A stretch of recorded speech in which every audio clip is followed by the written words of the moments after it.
sebuah pendekatan ini Bu.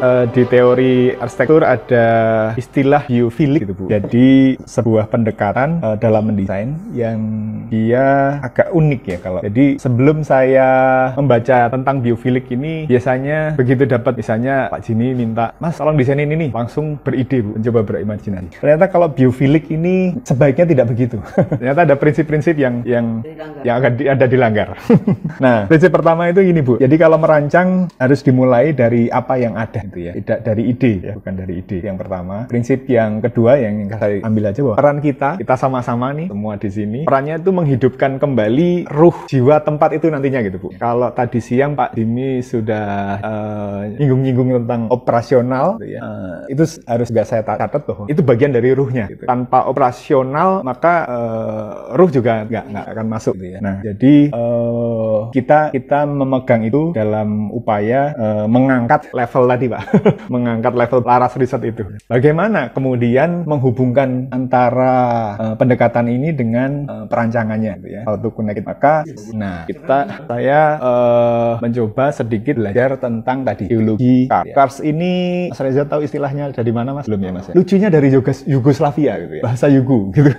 Bukan bahasa Latin tapi bahasa Yugoslavia. Kawasan, jadi bukit kita adalah bagian dari kawasan Eco-Kars. Jadi dalam makro environment-nya kita ada Eco-Kars, Geopark Gunung Sewu. Nah, Kars itu sendiri itu punya tiga hal yang harus ada di dalamnya. Yaitu pertama adalah litologi yang mudah larut. Litologi itu ilmu bebatuan gitu Bu. Jadi kalau nggak mudah larut ya dia bukan Kars gitu kan.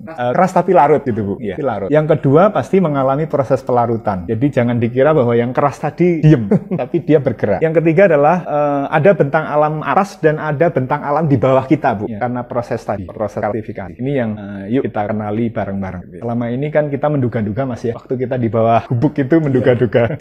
Ternyata ahli menelitinya gambarannya itu. Nah, secara morfologinya ini sebagai salah satu ini aja bentuk penyederhanaan. Ada istilahnya exokars positif dan ada exokars negatif.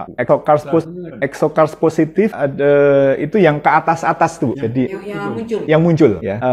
Jadi yang kerucut-kerucut ini adalah yang muncul tinggi itu ahli menyebutnya conical hill. Sedangkan yang kayak kita, bukit kita itu orang ahli menyebutnya Kegel Kars. Jadi kita itu adalah yang kedua Pak. Jadi ada itu exokars itu yang positif meliputi dua itu Pak. Conical hill dan Kegel. Kemudian ada exokars negatif. Nah, exokars negatif itu saya ambil tiga saja yang dominan. Ada yang namanya dolin, ada yang namanya sinkhole, ada yang namanya uvala. Nanti ada gambarannya untuk memperjelas ini. Kita lewatin langsung ke endokars. Endokars itu yang di bawah tanah tak tampak, tapi beberapa tempat sudah bisa diakses. Ada sungai bawah tanah, ada stalaktit, ada tirai, ada travertin, ada flowstone. Nah, setiap negara-negara punya karakter tersendiri gitu ya. Fisiknya seperti apa? Nah, ini di mana Bu? Ini Gunung Kidul Bu. Iya, foto udara Gunung Kidul. Karsnya seperti ini. Itu Laut Selatan gitu ya, Samudra Hindia. Nah, kalau yang kanan ini ada di Bohol, Filipina Bu. Itu nyebutnya Chocolate Hill gitu ya. Karena pada waktu matahari sore dia agak kecoklatan gitu. Yang iya Pak, yang kanan ini. Nah, ini Bukit Avatar kalau yang bawah ini Bu, di Cina ya Bu ya. Ini juga tujuan wisata dan setting film yang luar biasa. Nah, ini adalah exokars positif. Sekarang kita ke exokars negatif. Nah, yang ini namanya dolin. Kemudian gini, ada cekungan yang berupa cekungan tapi belum tembus ke bawah Bu. Ada cekungan yang sampai tembus ke bawah. Contohnya kayak Pindul. Pindul itu ternyata termasuk muda gitu Bu. Jadi kalau yang tua itu Gua Jomblang. Lebih tua.